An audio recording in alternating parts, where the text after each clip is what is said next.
বইটা হাতে থাকলে মাঝি হওয়া যায় না, আর মানুষ হয়ে জন্ম নিলেই মানুষ হওয়া যায় না। মানুষ হতে হলে মনুষ্যত্ব থাকতে হয়। আপনি কতটা শিক্ষিত হয়েছেন, আপনার কতটা সম্পদ হয়েছে, এটা ম্যাটার করে না। ম্যাটার করে হচ্ছে আপনার ভিতরে মনুষ্যত্ব আছে কিনা।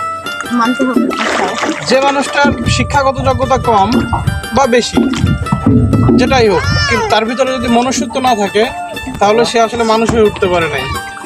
তো আমার হাতে যে বইটাটা দেখতেছেন, ফ্যামিলি নিয়ে ঘুরতে আসছিলাম। যাই হোক, আমি কিন্তু অ্যাকচুয়ালি নৌকা চালাইতে পারি না। তো যেটা দেখতেছেন এটা আসলে ফেক। ওই পাশে মাঝি আছে, আমার এক ছোট ভাই, সে চালাচ্ছে। মাঝি কিন্তু পলাচ্ছে, আমি আসলে ওর সাথে তাল মিলাচ্ছি। আমি মূলত এটা চালাইতে পারি না। প্রাণ থাকলে প্রাণী হয়, প্রাণ না থাকলে মানুষ হয় না। তার উপর মানুষত্ব, তাহার উপর নাই।